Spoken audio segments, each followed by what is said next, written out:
can install it today. I mean, this is a perfect weather for it. Put your nuke by where you want it so that any of the bees that do fly out or what have you, they'll be close enough proximity that they're going to actually be able to smell the scent, smell the nasing off or whatever of their other bees, and it will go into that hive.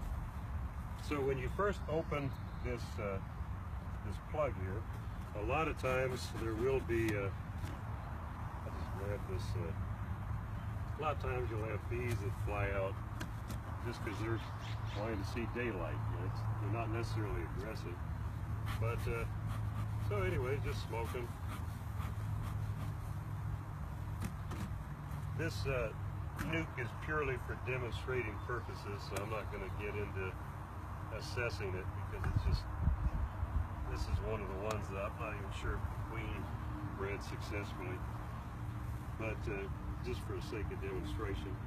So what you're doing is you're wanting to set these 5 frames right in the middle, and so all you're doing is just simply transferring them one to the other.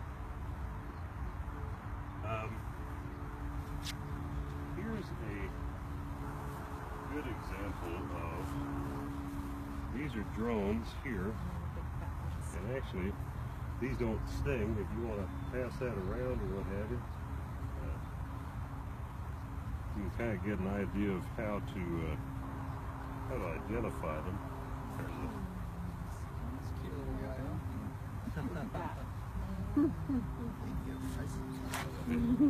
Good to see you again. Yeah. Well, it's down on the ground. Oh, here. Replacement drone is only a little ways away. But anyways, I mean, you can tell the drones from the worker bees because of their compound eyes and then just the mass of their body as well. The reason they have such large eyes is for being able to visually spot the queen when she does her mating flights. And then of course, you know, your regular worker bees here.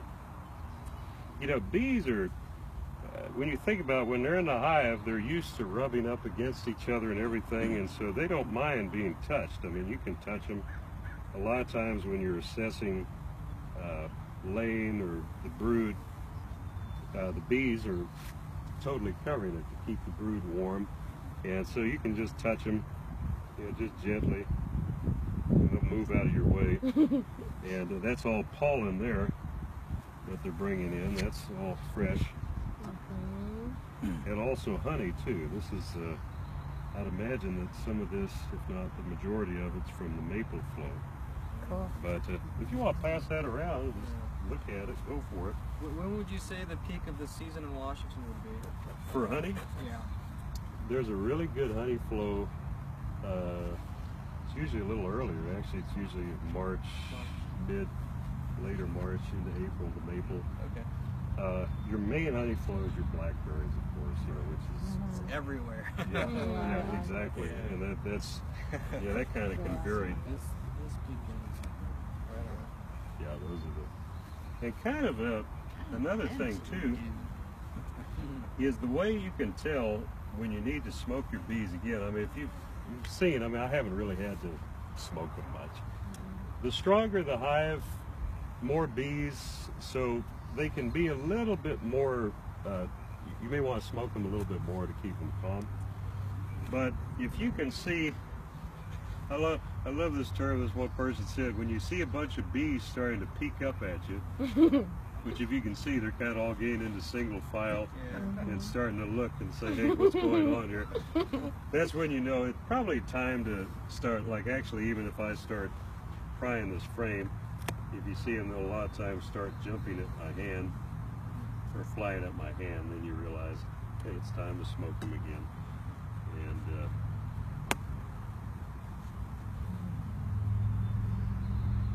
now see, whenever your brood is always going to be in the center of your hive. And if you look really closely, like I said, I'm not totally sure This is just one of those nukes I grabbed for demonstration purposes. Yeah. But if you pass this around, you'll actually be able to see eggs here. And then another good thing to spot are these, which these are supersedure cells, which can mean a lot of things. I would venture, yeah, there's 2 or 3 eggs in there. I'm venturing to say that it could be that it's because the virgin didn't mate successfully, and so you got another one. They're getting ready to. Now the only problem is, though, is that obviously if you, oh, okay, no, she, see, they'll also do that as kind of an emergency when a virgin is actually just starting to lay. They'll also sometimes get the cells ready just in case. I'm going to pass this around because actually the pattern that I'm seeing, there's actually larvae in here and eggs, is actually decent, and you kind of get an idea of what it looks like. And feel free too to kind of experiment just touching the bees and just kind of moving them out of the way. See this one? Let's see here. Let me turn it this way for you. I might even spot the queen on there. Thank you. Yep. Sorry, Mina.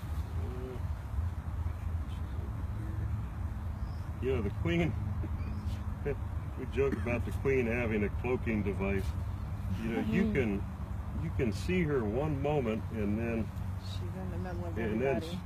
then Because they all swarm around her, they hide her. well, and they just, you know, sometimes they are just, yeah, I think the best way to describe it, sometimes it just seems like they just plain have a cloaking device. I'll hand this one around. They've got, you can see the larvae and eggs there in the middle.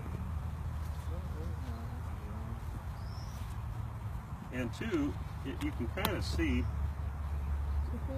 the texture difference between the honey when it's capped and the, well, actually, So that's honey? that's honey there. I have I'll no show idea. you. That doesn't look like it's. Maybe it's honey. I What's don't this know. part that's like, That's capped honey. That's that's Yep, capped honey? that's honey. Okay. Where's What the the- larva? I love that Right in smell. here. It might be a little Oh, hard I to see see. You some might down see little there. seed. The eggs Right. look like just tiny little grains of rice. And those ones? They're sticking their I nose can't, in. I can't tell for Anyone sure. else want a frame? Oh, look at them! Yeah. Oh, thanks. They're so cute. I like when they're just their little Sticking butts their are nose sticking up in, in I there.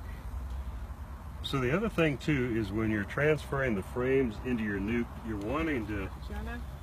more or less keep them in the same order that they were in the nuke, because what happens is just bees naturally will have the brood in the center Nose sticking and then the honey and pollen on the outside.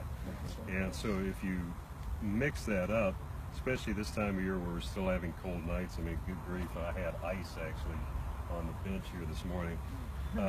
You want all the brood close together so they can keep it warm enough so that you're not getting it chilled and what have you. And so like for this, I can't remember the order, but one thing I can go by is that Where all the feed goes to the outside, and then the 2 frames of brood, I'm just going to go and Yeah. So all of this actually area, reverse all of this this. is full of larvae.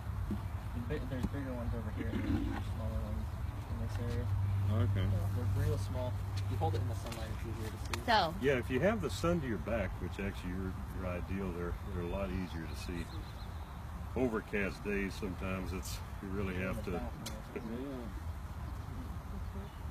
so Kevin, you were saying to keep feeding them until they stop taking the feed? I would, yeah. I mean, it's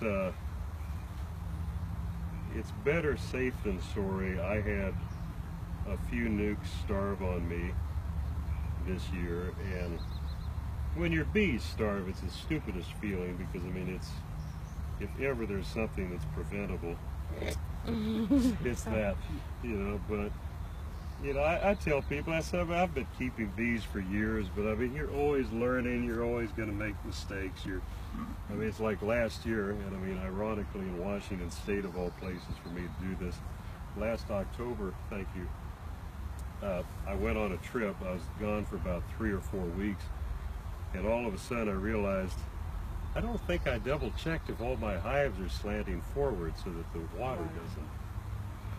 Well, when I got back, good grief, I mean, I was pouring like half a gallon of water out of the hives.